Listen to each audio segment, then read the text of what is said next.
Sentosa bahagia selamanya. Malaysia, Malaysia, Malaysia, prihati. Pemimpin dihormati, rakyat disayangi, keprihatinan menjadi panduan. Di segenap penjuru rakyat dibantu. Malaysia, negaraku, Malaysia, merdeka, Malaysia, prihati, Malaysia, negaraku, Malaysia, merdeka, Malaysia, prihati.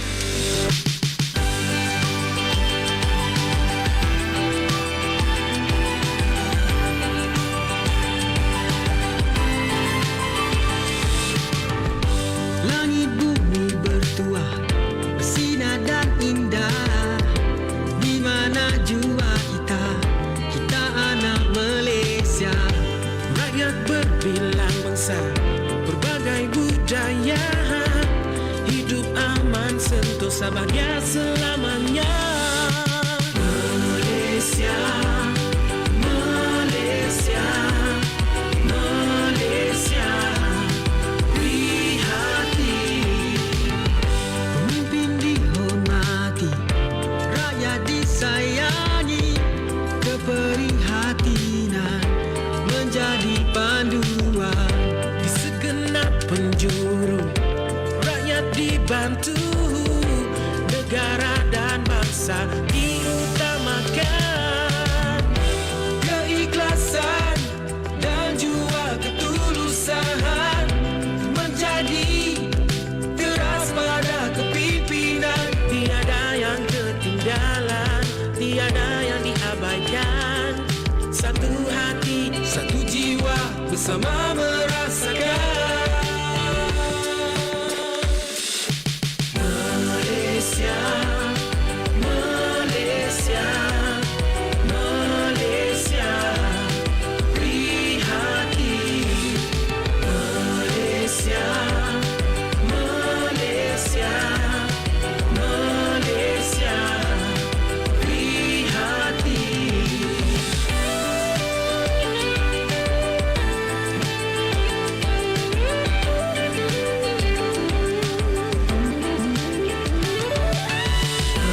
Malaysia, Malaysia, Malaysia, prihati. Malaysia, Malaysia, Malaysia, prihati. Malaysia, negaraku, Malaysia, merdeka, Malaysia, prihati, Malaysia, negaraku, Malaysia, merdeka, Malaysia, prihati.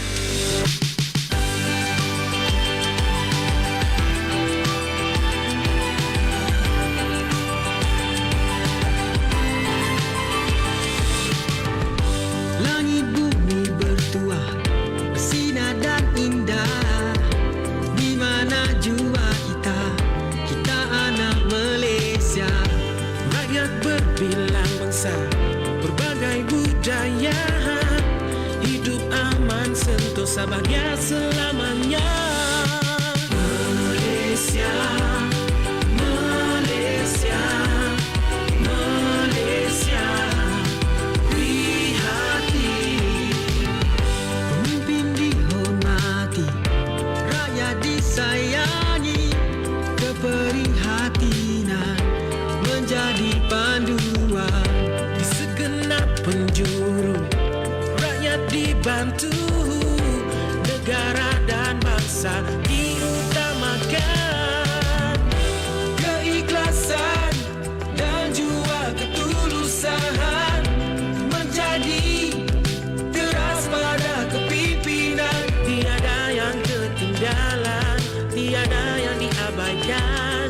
Satu hati, satu jiwa, bersama merasakan.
Malaysia, negaraku Malaysia, merdeka Malaysia.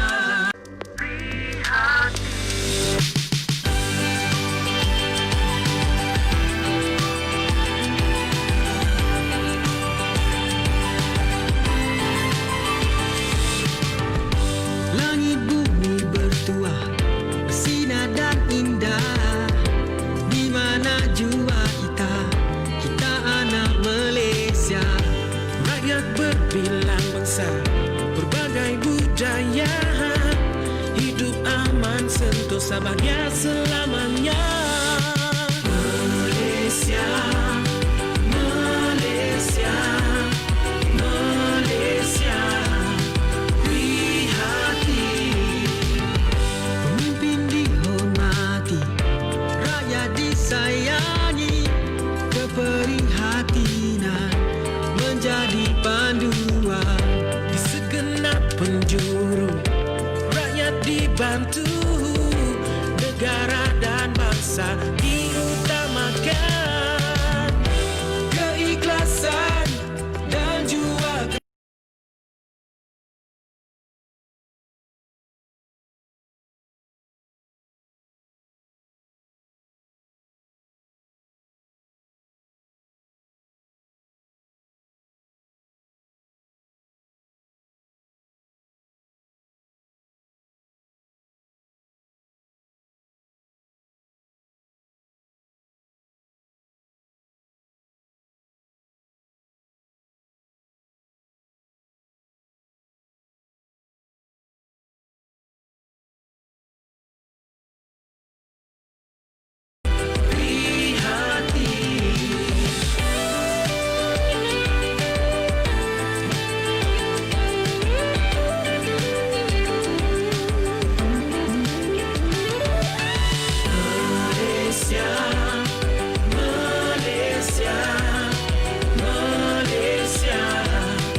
hari ini akan kekal menjadi sebuah negara demokrasi yang merdeka dan yang berdaulat serta berdasarkan kepada kebebasan dan keadilan dan mengekalkan keamanan di antara segala bangsa.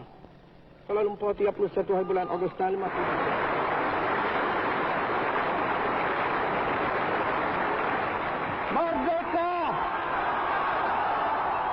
Merdeka! Merdeka! Merdeka! Merdeka! Merdeka! Merdeka!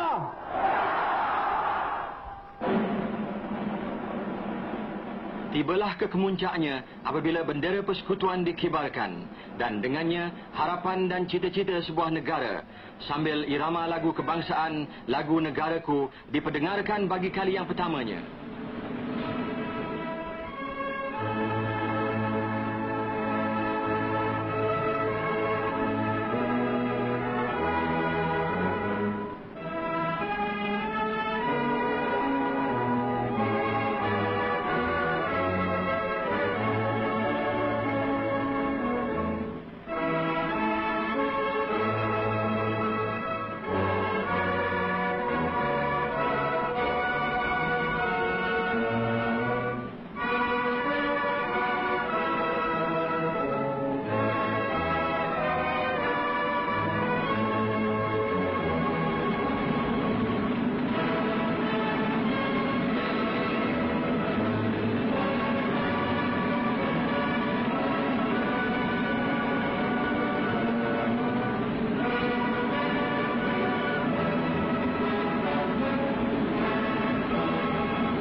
Assalamualaikum dan selamat pagi. Langsung dari Facebook Jabatan Penerangan Negeri Perlis, kami bawakan Sembang Santai Influencer Jabatan Penerangan Negeri Perlis.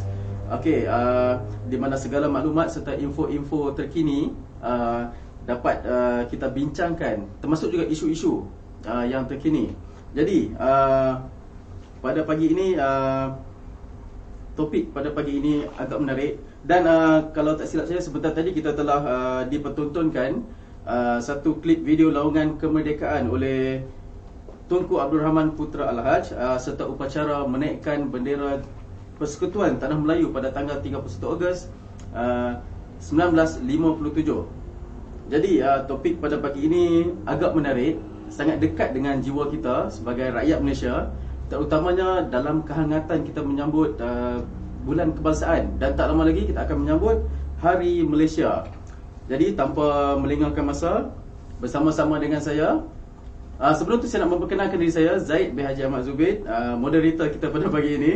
Okey, dan bersama-sama dengan saya di sebelah saya ini, seorang insan hebat, petah dalam berbicara, ayat yang penuh puitis tapi berinformasi. Tak lain tak bukan Encik Wan Abdul Halim bin Wan Yaakob. Bin Yaakob bin Wan Yaakob. Minta maaf. Okey, bin Yaakob. Beliau merupakan Ketua Cawangan Gerak Saraf dan Pengurusan Isu Jabatan Penerangan Negeri Perlis, dan juga editor kepada majalah yang diterbitkan oleh Jabatan Penerangan Negeri Perlis, iaitu buku apa je? Buku Jalur Gemilang. Okey, mungkin cuba boleh terangkan sedikit tentang terima kasih. Alhamdulillah, bersyukur kita kehadrat Allah kerana dengan limpah kurnianya pada pagi ini kita dapat bertemu, dan kita mudah-mudahan dalam perkongsian ilmu ini kita dapat beberapa info atau maklumat yang berguna untuk kita guna pakai dalam bab kenegaraan. Dan untuk pengetahuan bahawa saya sebenarnya adalah saya adalah mantan editor dan penyelaras bagi penerbitan buku-buku kenegaraan, khususnya buku Jalur Gemilang di antara tahun 2014 sehingga 2018 sebelum saya berpindah ke Perlis. Dan banyak lagi buku-buku yang telah saya hasilkan, antaranya buku-buku Lambang Negara, Rukun Negara dan yang seumpamanya. Okey. Jadi Cik Wan, kita akan teruskan dengan topik kita, perbincangan kita pada pagi ini. Okey, macam saya katakan awal tadi, topik ni sangat dekat dengan jiwa kita, terutama sebagai rakyat Malaysia. Okey, dan tajuk kita pada pagi ini adalah bendera, Cik Wan. Jadi saya akan terus kepada soalan saya, Cik Wan. Boleh tak kalau Cik Wan kongsikan dengan para penonton, apakah definisi bendera itu sendiri, Cik Wan? Terima kasih moderator kita, Saudara Zaid. Soalan yang pertama adalah berkenaan dengan definisi bendera itu sendiri. Kalau berdasarkan kepada serapan bahasa, istilah bendera itu adalah berasal dari perkataan Sepanyol. Ada juga yang berkata dari perkataan Portugal. Apapun yang penting, dua-dua buah negara itu adalah negara yang berdekatan dan bersebelahan, yang berjiran, menghadap Laut Atlantik. Lisbon sebagai pelabuhan utama bagi Portugal dan Madrid sebagai ibu negara Sepanyol. Baik, mereka juga menyebut perkataan bandera. Kalau Portugal disebut bendera, dia ada I, di tengah tu ada huruf I. Tapi kita pula menyebut perkataan bendera. Apapun, berdasarkan kepada soalan yang diajukan sebentar tadi, bendera dari segi definisinya adalah merujuk kepada sepotong kain yang sama ada berbentuk segi empat atau segi tiga, yang di dalamnya mengandungi perlambangan, simbol, arca, imej yang tertentu, yang mana membawa makna-makna yang tersendiri. Dan bendera itu sendiri diwujudkan bagi menggambarkan kewujudan sesebuah negara.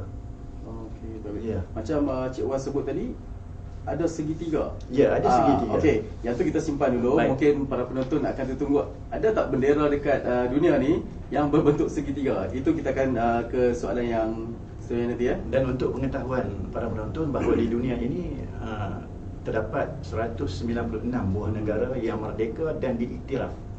Dan setiap negara pasti mempunyai bendera masing-masing dan mempunyai corak yang tersendiri. Maksud yang tersendiri. Maksud yang tersendiri lah. Okey. Macam mana pula dengan nama bendera itu sendiri? Adakah macam kita bendera selepas kemerdekaan disebut bendera jalur gemilang? Ya. Okey. Ada tak mungkin definisi tertentu pada nama bendera itu sendiri? Ya, bendera kita mulakan dengan bendera Persekutuan Tanah Melayu. Kita sebut ringkasnya PTM lah, Persekutuan Tanah Melayu. Iaitu persekutuan yang diwujudkan pada tahun 1948. Dan ingin saya jelaskan di sini dari segi rentetan sejarahnya bahawa bendera Persekutuan Tanah Melayu itu telah melalui beberapa proses atau dalam erti kata pertandingan. Reka bentuk bendera persekutuan itu sendiri, iaitu pada sekitar tahun 1949 satu pertandingan reka bentuk bendera telah dianjurkan. Jadi Majlis Perundangan Persekutuan pada waktu itu diberi tanggungjawab untuk mengelolakan, dan Akbar dan Melemel juga memainkan peranan dalam mewar-warkan dan meminta pandangan dan komen masyarakat negara kita pada waktu itu, Persekutuan Tanah Melayu. Masa itu tak wujud nama Malaysia lagi. Malaysia hanya pada tahun 1963. Jadi pertandingan diadakan, reka bentuk ramai yang menyertai, iaitu seramai 373 karyawan telah bertanding. Dan ini menunjukkan bahawa bendera kita bukanlah satu bendera yang diciplak dari bendera yang kononnya ada kenyataan yang mengatakan kita meniru bendera Amerika, Liberia dan seumpamanya. Sedangkan banyak negara dalam dunia ini mempunyai bendera yang hampir sama warna, bentuk dan design, ya.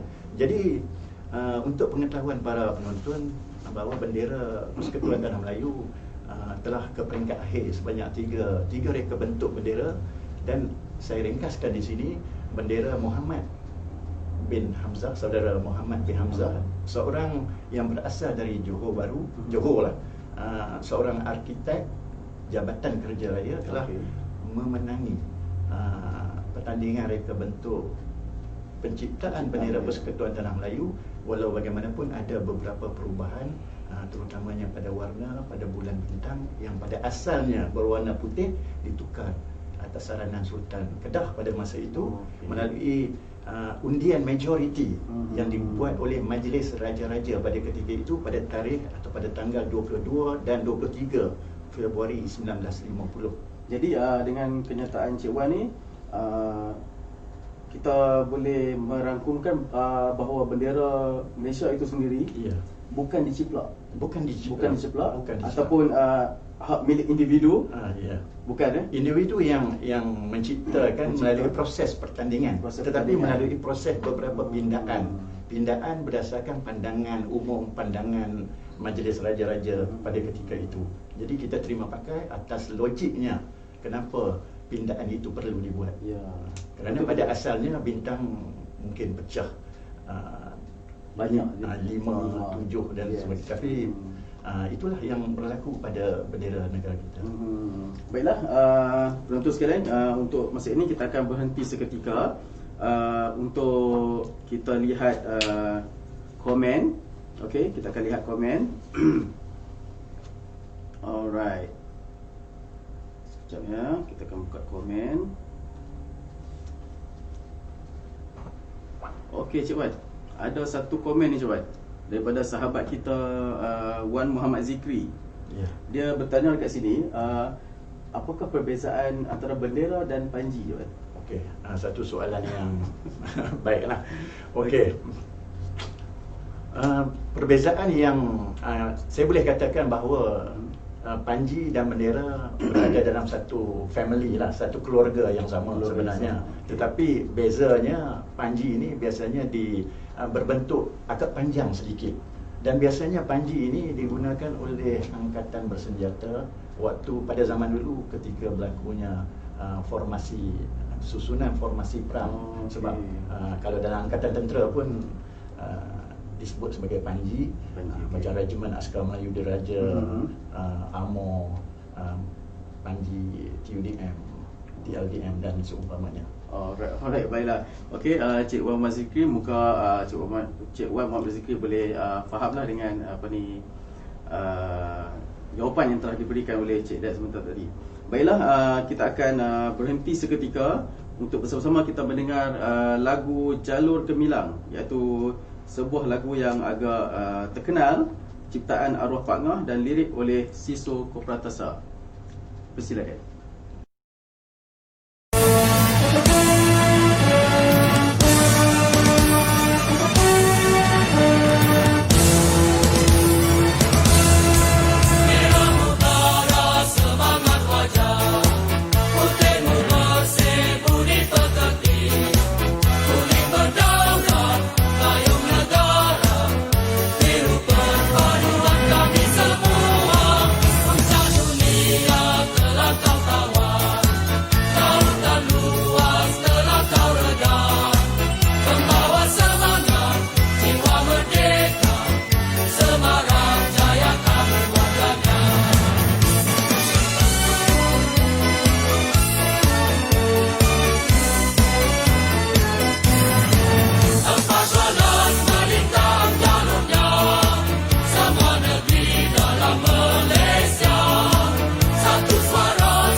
Okey, sebentar tadi kita telah mendengar lagu Jalur Gemilang.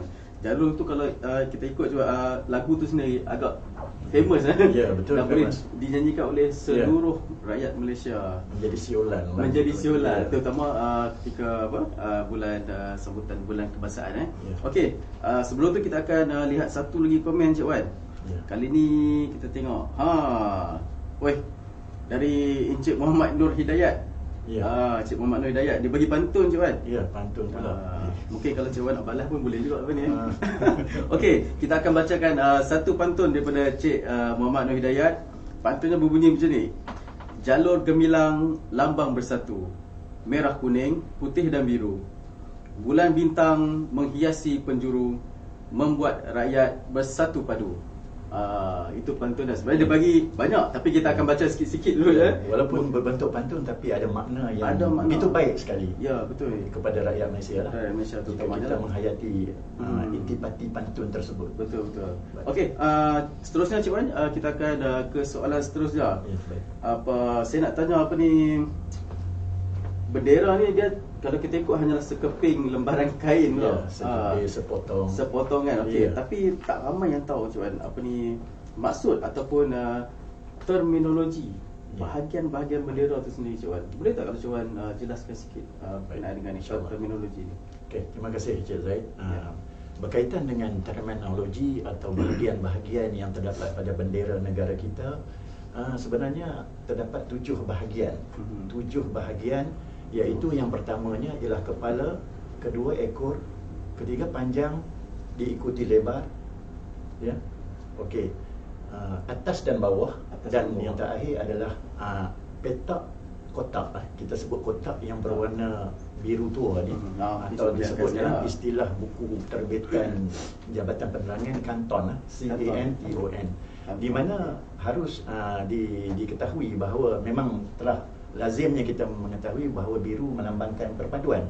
Tetapi dalam petak yang berwarna biru tua ini terdapat 2 simbol, iaitu bulan sabit dan juga bintang, ya. Kalau bulan sabit kita tahu lambang Islam sebagai agama rasmi persekutuan, dan begitu juga dengan bintang pecah 14. Bintang pecah 14 ni mungkin ramai yang tidak mengetahuinya. Betul. Disebut sebagai tetradecagram disebut. Dan Tetradecagram. ya, inilah satu keunikan yang ada pada jalur gemilang kita, bendera Malaysia, di mana bintang pecah bucu 14 ni tidak ada pada bendera yang saya perhatikan, saya analisis, saya buat kajian, tidak ada. Berbanding dengan 195 lah kalau tolak Malaysia lah tadi, semua 196. Dan untuk pengetahuan bahawa ini adalah dihasilkan oleh tamadun matematik, pakar matematik zaman dahulu, iaitu pada abad ke-10, iaitu seorang ilmuwan dari Timur Tengah yang bernama Abdul Wafa Al-Busjani. Beliau lah yang mereka cipta bentuk bintang pecah 14 ini.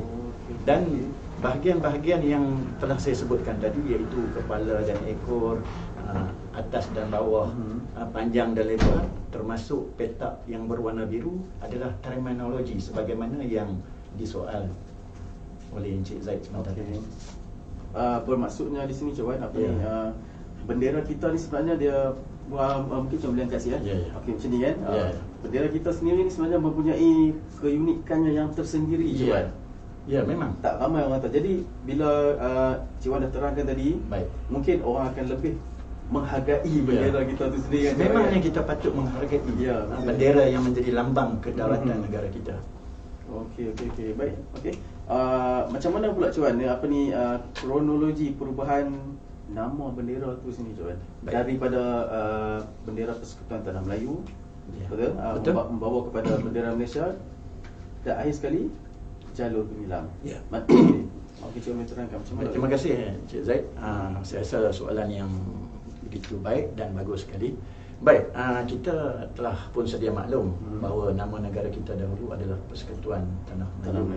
Baik, nama bendera kita adalah Persekutuan Tanah Melayu, dihasilkan pada tahun 1950 dan dikibarkan untuk pertama kalinya, untuk makluman pengetahuan para penonton yang saya muliakan, pada tarikh tanggal 26 Mei 1950 dikibarkan di perkarangan Istana Besar Selangor di Kuala Lumpur pada pertama kali. Ya, pertama kali, tetapi secara tidak rasmi, secara silent, disebut sebagai secara silent, hanya dihadiri oleh Sir Henry Gurney sebagai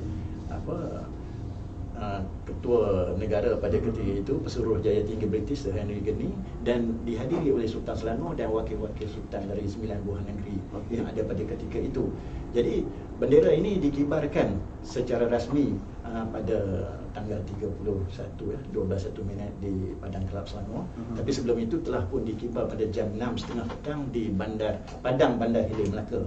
Tak ramai yang tahu. Ya, itu rentetan dia. Tetapi apabila negara kita telah mencapai status negara yang disebut sebagai Malaysia adalah akibat daripada kemasukan 3 buah negeri Sabah, Sarawak dan Singapura pada 16 September 1953 maafkan saya.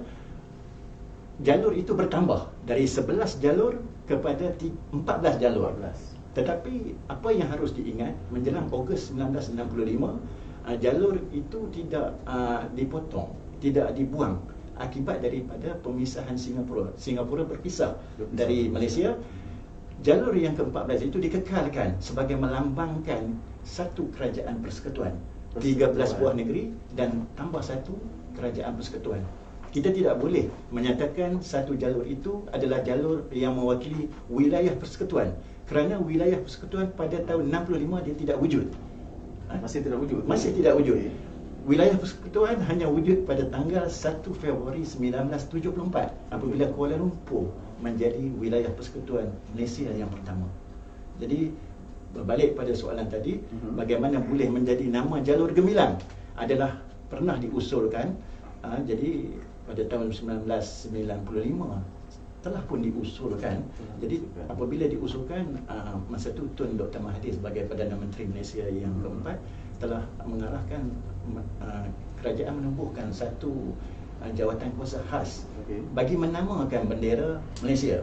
Jadi melalui beberapa proses peraduan, sebenarnya banyak cadangan nama, ada yang Situa, Seri Perkasa dan sebagainya, ada yang 75, 78, akhirnya 28. Akhirnya disenarai pendekkan pada tanggal 2 Jun 1997. Hanya 3 nama sahaja yang dibawa ke Jemaah Menteri. Dan untuk pengetahuan bahawa 3 nama itu ialah Jalur Sinar Gemilang, Jalur Nusa Gemilang dan Jalur Gemilang. Akhirnya Jemaah Menteri telah bersetuju untuk meluluskan salah satu daripada 3 nama tersebut, iaitu Jalur Gemilang sebagai nama bagi bendera Malaysia. Dan individu tersebut adalah Encik Muhammad Rizwan atau Mat Rizwan bin Tumin, seorang pegawai dari Jabatan Museum dan Antiquiti. Okey Syuban, apa ni kita telah mendapat queue. Mungkin kita akan ada panggilan telefon untuk pertanyaan. Okey, kita akan menunggu panggilan telefon. Jadi sementara itu mungkin kita masih lagi boleh melihat komen. Okey, kita ada komen dari Pak Su. Pak Su boleh bagi pantun ke macam ni? Banyak pantun ni. Okey. Mari kita lihat komen. Pak Su, dia kata, sahabat, Assalamualaikum dan salam bersiaran, Cuan. Ya. Alright. Jalur Gemilang perlu dihormati dan dikibarkan kerana ia merupakan simbol dan lambang kedaulatan Malaysia yang tercinta. Ya. Pandai Pak Su berkata-kata je lah. Pandai. Okey, seterusnya Cik Wan. Warna pada bendera tu sebenarnya Cik Wan. Ya. Adakah warna bendera Malaysia tu dia mempunyai kod-kod yang tersendiri? Ya. Sebab kalau kita tengok merah banyak merah. Betul. Kuning pun banyak kuning. Biru pun banyak birunya. Baik. Kalau ini terima kasih saya terlebih dahulu kepada saudara Zaid di atas pertanyaan tadi, bahawa sememangnya setiap bendera pasti mempunyai warna-warna tertentu yang mewakili maksud-maksud yang tertentu. Baik. Kalau kalau bendera kita ni atau Jalur Gemilang, lebih tepat lagi kita katakan mempunyai 4 color atau 4 warna, iaitu merah, biru tua, kuning dan putih. Jadi biasalah kalau merah tu membawa makna keberanian, putih kesucian dan seumpamanya, perpaduan warna biru tua. Jadi berbalik pada soalan tadi, great color lah maksudnya. Baik, untuk berwarna merah biasanya untuk bendera Malaysia, great colornya dalam Pantone Matching System atau PMS, disebut sebagai M100 dicampur dengan Y100 untuk membentuk warna merah. Sebab warna merah sebagaimana yang Cik Zaid katakan tadi, dia banyak jenis. Ada merah tua, merah terang, merah lembut. Baik, begitu juga bagi berwarna biru, bagi color yang berwarna biru, itu C100 dicampurkan dengan M100. M100. Baik, begitu juga dengan warna kuning Y100 saja. Jadi inilah yang membezakan color yang sebagaimana yang diperjelaskan sebentar tadi. Seperti yang para penonton dapat lihat sekarang di skrin, ini adalah contoh-contoh panduan warna bendera, warna bendera Malaysia kita sendiri. Banyak Cik Wan, C100, M100. Baik. Okey, baiklah. Alright, seterusnya Cik Wan. Untuk soalan ni, dia macam kewajaran Cik Wan. Jalur gemilang tu sendiri, orang guna untuk menjadi tudung atau pakaian terutamanya semasa sambutan bulan kebangsaan untuk memeriahkan lagi, contoh macam anak-anak masuk pertandingan bendera semua tu kan. Apa kewajarannya Cik Wan? Baik, sebenarnya bukan saja kewajaran, dia ada dua, sama ada kewajaran dan ketidakwajaran. Sebab kita ada akta-akta tertentu.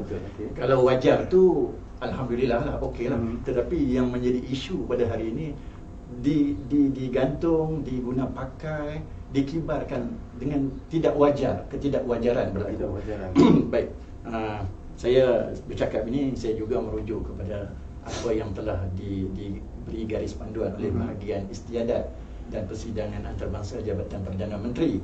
Baik, kalau kita bendera ni sebenarnya tidak boleh diguna pakai secara sewenang-wenangnya, kecuali pada hari perayaan hari kebangsaan. Tetapi untuk tempoh atau jangka masa yang pendek, kain bendera ini tidak, kalau boleh tu, maksud saya solid. Helaian bendera tu tidak bolehlah kalau ikut hukum lah, pantang larang dia tak boleh kita gunting, apatah lagi kita jahit dan seterusnya menjadi baju.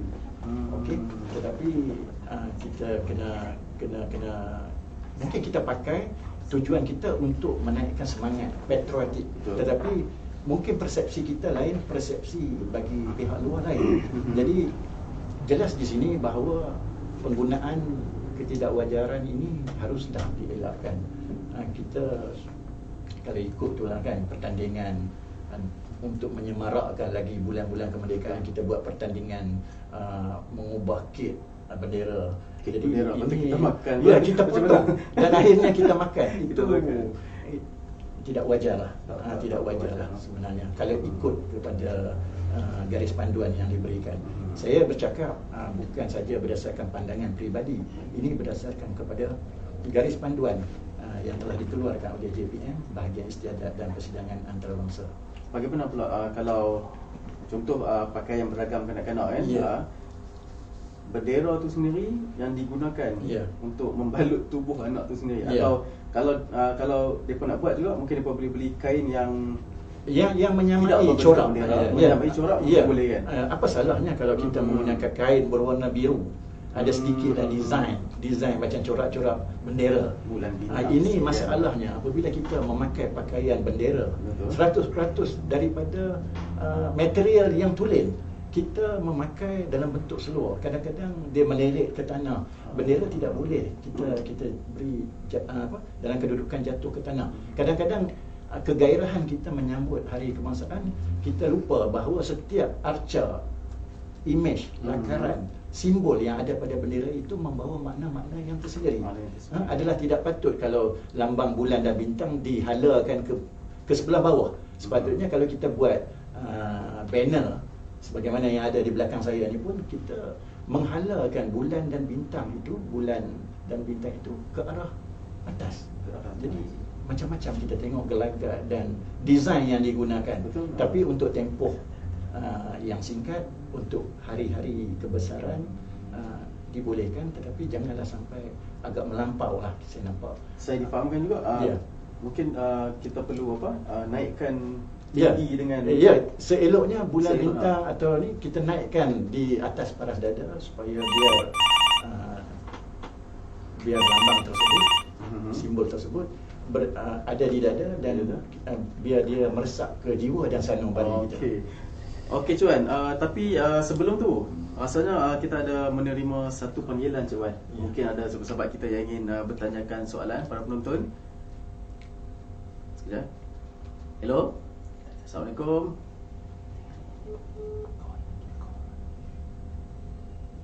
kita masih menunggu panggilan sebab kita difahamkan akan ada panggilan.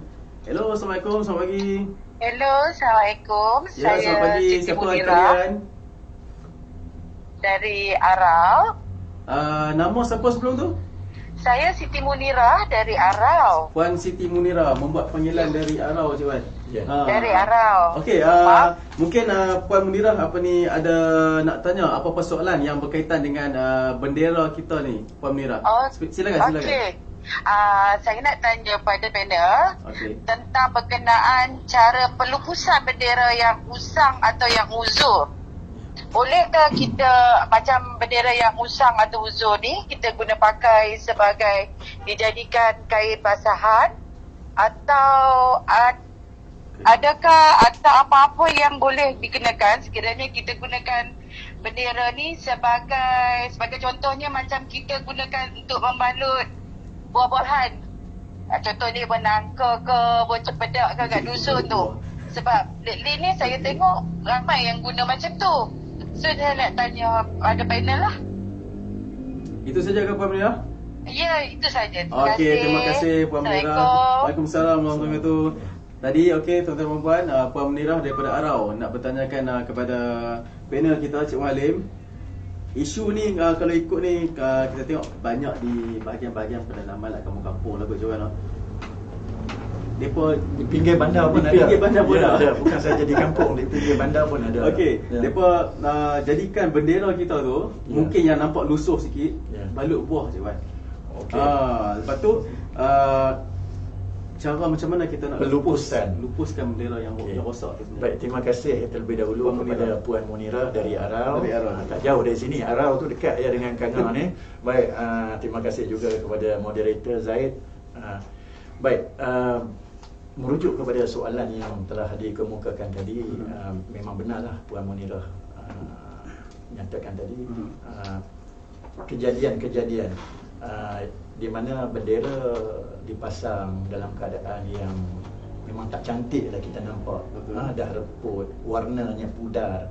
Dan adakah wajar kita masih membiarkan bendera yang sedemikian berkibar terus di angkasa kita, angkasa di negara Tanah kita, di tanah yang tercipta ni.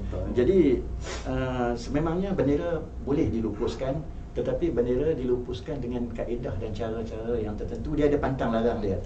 Ya, kita tidak boleh bagi bendera yang lusuh, pudar warnanya, yang terkoyak, kita tanggalkan dan kita ambil, kita longgok. Kita buang di dalam tong sampah di tepi jalan, jadi bertimbun-timbun, nampak tak cantik. Bukan saja tak cantik, nampak kita macam menghina bendera sebagai lambang kedaulatan negara kita. Dan kalau kita nak lupuskan, biarlah kita bakar bendera itu dengan cara yang tertutup lah. Ya, dengan kaedah yang ada kaedah tersendiri. Kita bakar dalam keadaan tertutup. Jadi berkenaan dengan persoalan tadi juga, memang dah kita tak boleh buang, apatah lagi bendera yang lusuh itu kita jadikan kain mandi, ya. Kain basahan, maksud saya. Kain basahan. Ada setengah yang agak kreatif menggunakan bendera yang lusuh tersebut. Bukan saja kadang-kadang lusuh, kadang-kadang yang elok pun dia balut. Yang ada kebun, yang tak ada kebun pun dia ada pokok buah-buahan, dia balut buah nangka, cempedak dan seumpamanya. Jadi memang paling tidak wajar lah. Tak wajar. Dan kita sebenarnya ada akta-akta ya, bagi mereka yang memasang, dalam istilah ketidakwajaran. Jadi kita ada akta lambang dan nama yang menceritakan tentang mencegah penggunaan secara tidak wajar pada tahun 1963. Ada akta-akta lain, akta lambang kebangsaan dan kawalan mempamer 1948 dan akta-akta lain. Cuma kita tidak ada akta khusus sehingga hari ini. Itu saja. Bendera daripada berbentuk segi empat, Ya. dibalut sehingga menjadi bulat je kan? Ya. Okey, Ikut bentuk buah tu lah. ikut bentuk buah tu Ya. kan. Okey, apa ni macam yang kita cakap awal tadi kan, Ya. bentuk bendera tu. Ya. Saya difahamkan ada juga bendera yang berbentuk tiga segi ke mana? Ya, berdasarkan kajian, bendera sebenarnya ada satu negara sebenarnya, Encik Zaid, mempunyai bendera yang agak unik di dunia ini, berbentuk tiga segi. Tapi 2-3 segi itu, iaitu negara Nepal, sebuah negara yang berdekatan India tapi kedudukannya di sebelah utara, di banjaran Himalaya, Nepal. Ibu negaranya ialah Kathmandu. Dia berbentuk segitiga yang mana saya difahamkan adalah simbolik kepada dua buah kerajaan yang pernah memerintah Nepal pada ketika itu, iaitu dinasti Shah dan dinasti Rana, yang beragama Hindu dan beragama Buddha. Itu simbolik, ada bunga Nepal dan simbolik-simbolik lain. Maksudnya memang ada lah. Ya, setiap negara ada keunikan dan keistimewaannya yang tersendiri. Baik Cik Wan, okey, para penonton sekalian, kita akan berehat seketika untuk kita akan saksikan video IOW Merdeka, Jabatan Penerangan Negeri Perlis. Silakan.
Okey, para penonton sekalian, sebentar tadi kita telah menyaksikan IOW Merdeka, Jabatan Penerangan Negeri Perlis. Baik Cik Wan, saya nak tanya Cik Wan, ada tak apa-apa sejarah yang tertentu Cik Wan berkenaan cara-cara mempertahankan bendera tu sendiri? Mungkin Cik Wan ada tahu apa-apa cerita secermin sejarah ke? Okey. Soalan power. Okey, terpaksa saya singkap kisah-kisah sejarah, sirah-sirah atau sejarah-sejarah lampau. Kalau macam tu saya ambil satu sejarah yang dipetik dari peristiwa Perang Mu'tah, yang berlaku di tanah Arab, di perbatasan Syam Jordan, di mana berlaku pada tahun 629 Masihi atau 8 Hijrah pada ketika itu, di mana telah berlaku satu peperangan yang amat dahsyat, di mana tentera Islam di bawah pimpinan Zaid bin Harisah, nama hampir sama Zaid, moderator nama Zaid. Jadi pemimpin yang pertama orang muda Zaid bin Harisah, dan kedua dipimpin oleh Ja'far bin Abi Talib, dan ketiga oleh Abdullah bin Rawahah. Jadi saya nak ceritakan peperangan ini satu peperangan yang dahsyat, di mana tentera Islam hanya pada ketika itu berjumlah 3,000. Nak berlawan dengan 200,000 tentera Rom pada ketika itu. Maknanya satu tentera Islam nisbahnya adalah 66 orang.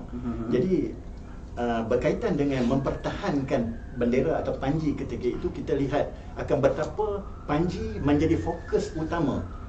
Fokus utama pihak musuh.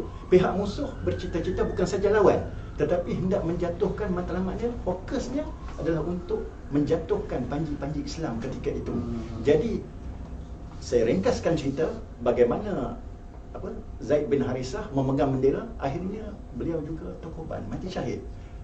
Cerita yang saya nak fokuskan di sini, bagaimana sahabat Nabi yang bernama Ja'far bin Abi Talib telah juga gugur.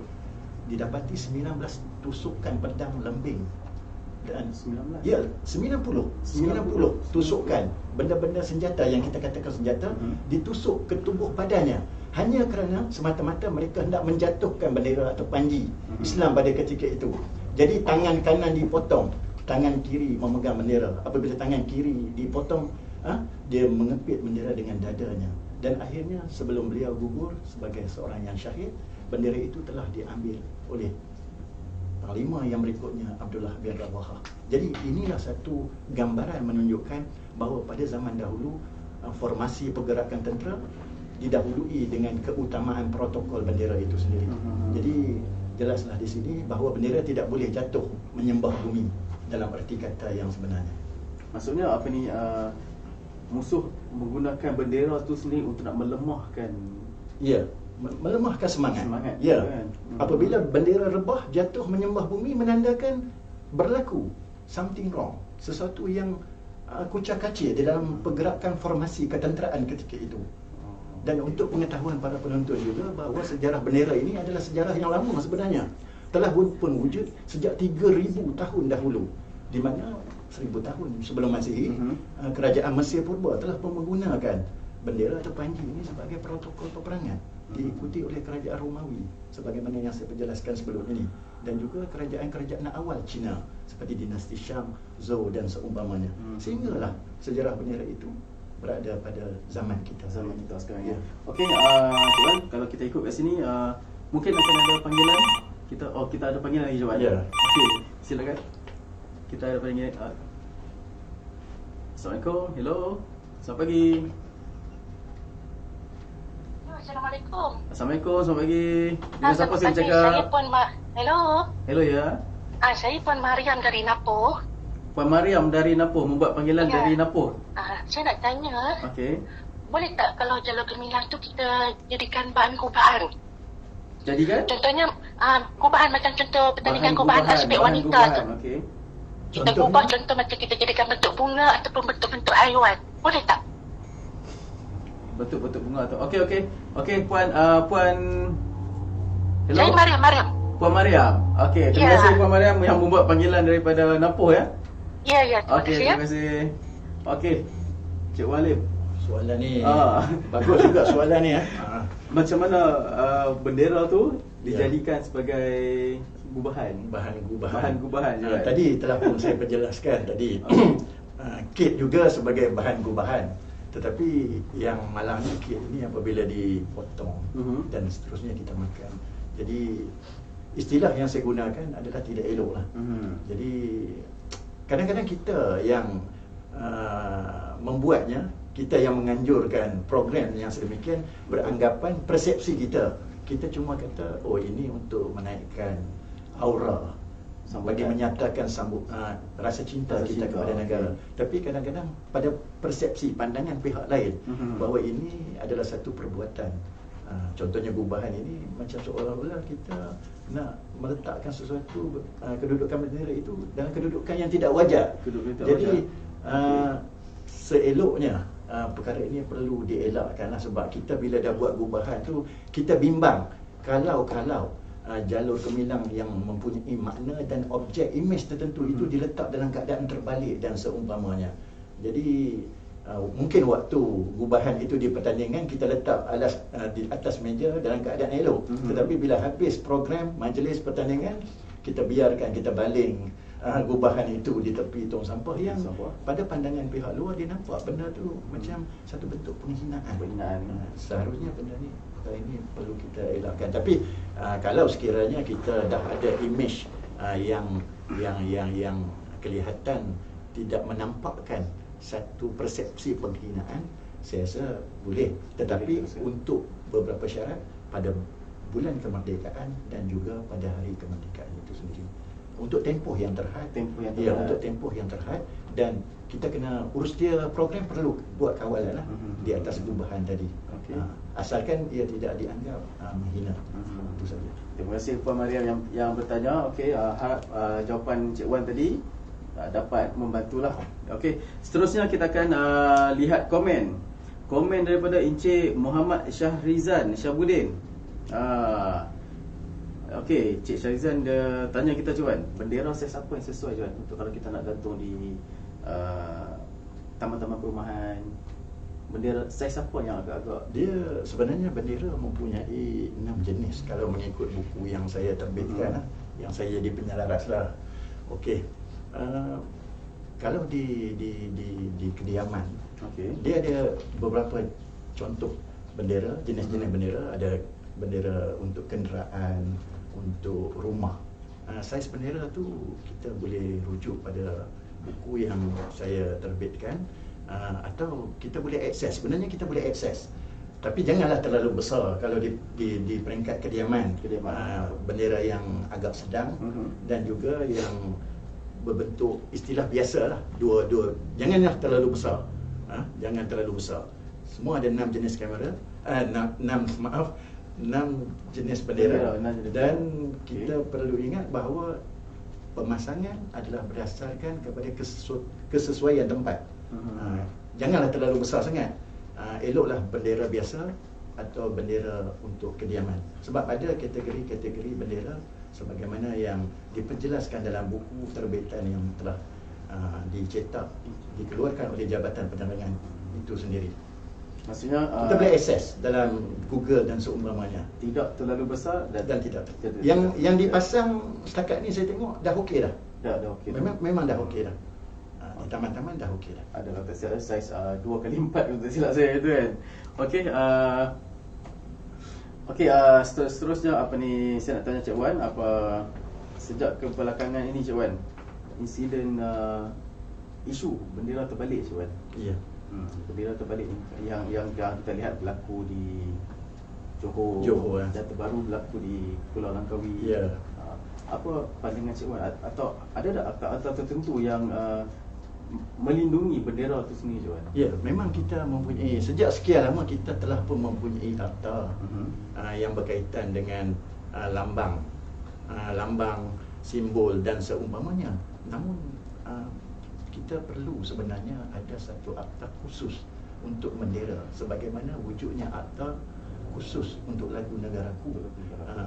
Jadi kita cuma ada akta lambang kebangsaan kawalan mempamer 1948. Kita cuma ada akta lambang dan nama iaitu pada tahun 1963. Tetapi kita perlu mempunyai akta khusus berkaitan dengan bendera sebagaimana yang telah pun diwujudkan oleh beberapa buah negara dalam dunia seperti Amerika Syarikat, India, Singapura dan sebagainya. Jadi isu bendera terbalik ni bagi saya memang tidak wajar lah. Apatah lagi kita telah pun mencapai usia 63 tahun negara kita merdeka. Hari Malaysia pun dah yang ke-57. Dan usia bendera itu sebenarnya bukan tahun 63 tahun sebenarnya. Kalau kita campur bermula pada tahun 1950, lebih daripada tahun 63 tahun sebenarnya.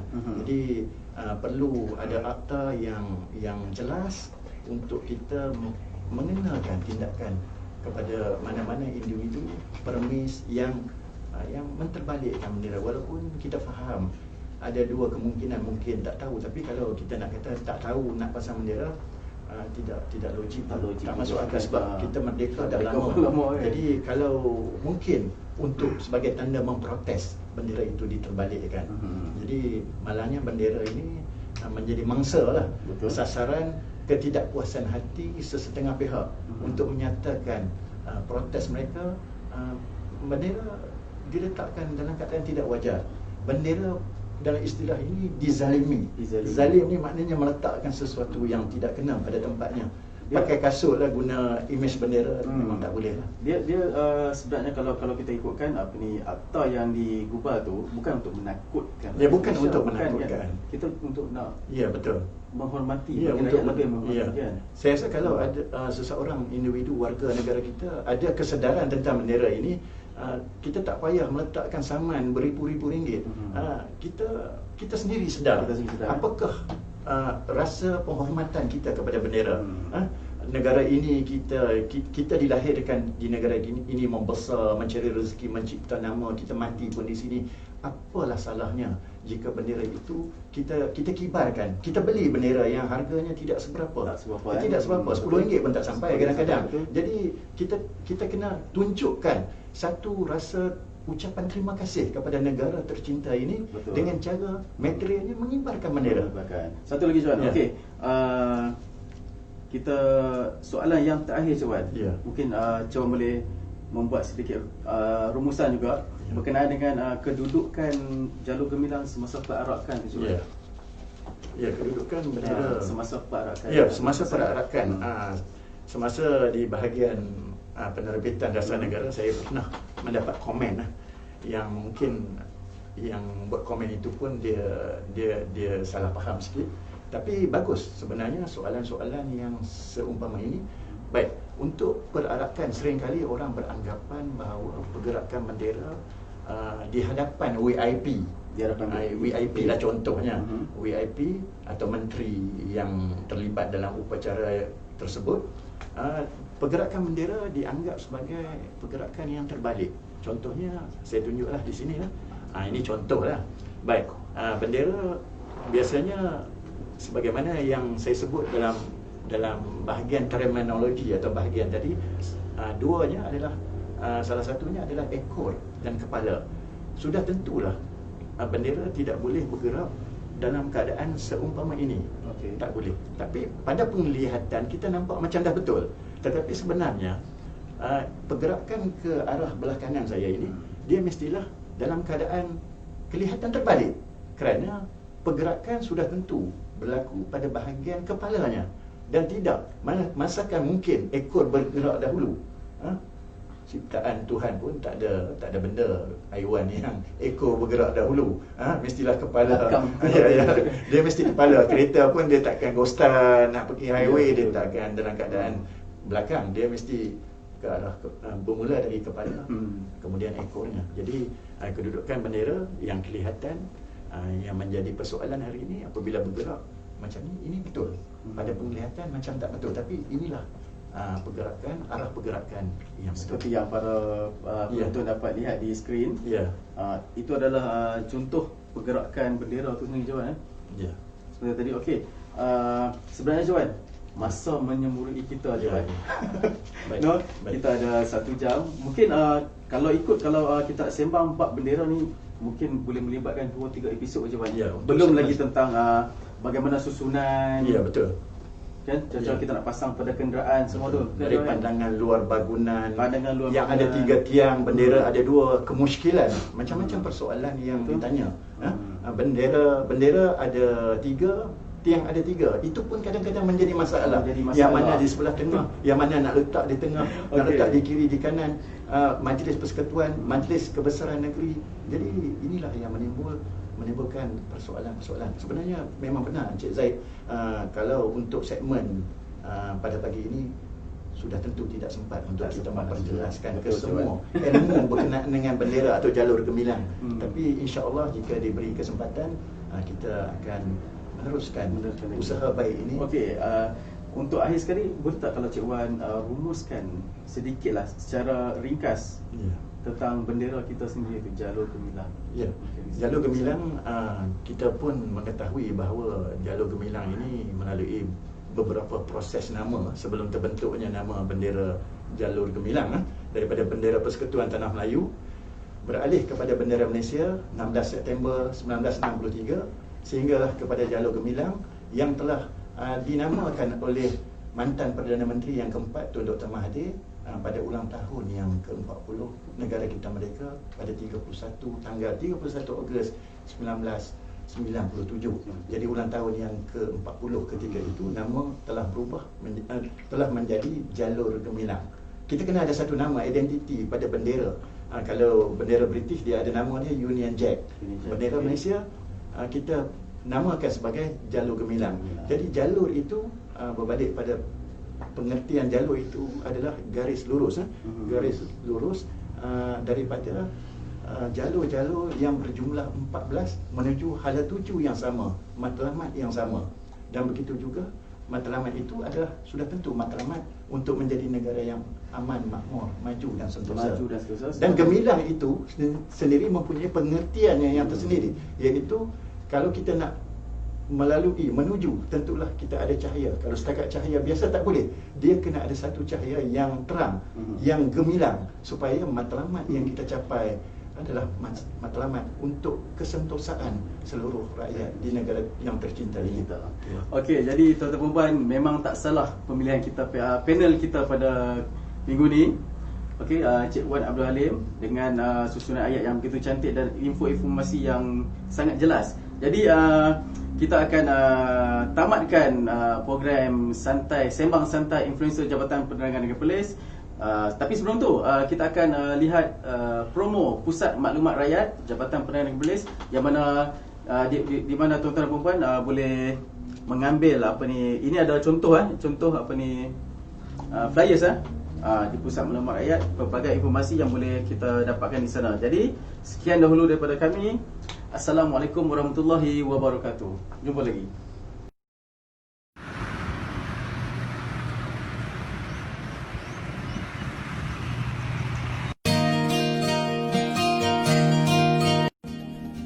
Pusat Maklumat Rakyat PMR menjadi hub maklumat kepada masyarakat setempat. PMR berperanan sebagai focal point dan pusat rujukan yang berwibawa dalam menyalurkan maklumat dan melayani pertanyaan masyarakat berkaitan kerajaan dan kenegaraan. Orang awam boleh mendapatkan maklumat dan kemudahan lain yang disediakan dengan mengunjungi PMR di Pejabat Penerangan Daerah di seluruh negara. Antara perkhidmatan lain yang ditawarkan oleh PMR di Jabatan Penerangan Perlis adalah seperti berikut. Bahan-bahan penerbitan Jabatan Penerangan Malaysia untuk rujukan dan edaran secara percuma, kemudahan internet dan edaran poster yang di-Pertuan Agong, barisan kabinet, poster kempen dan lain-lain.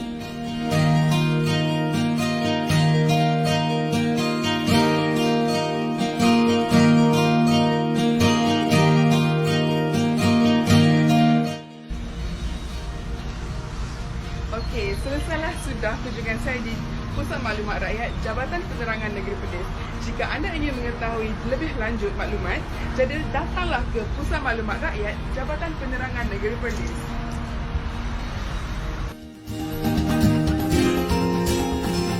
Dengan adanya Pusat Maklumat Rakyat yang disediakan oleh Jabatan Penerangan Negeri Perlis, bersama harapan kami agar masyarakat Negeri Perlis dapat bersama-sama mengimarahkan Pusat Maklumat Rakyat ini dengan mendapatkan benda-benda penerbitan dan juga maklumat-maklumat yang disediakan oleh kami. Semua itu, marilah bersama-sama kita mengimarahkan Pusat Maklumat Rakyat Jabatan Penerangan Negeri Perlis.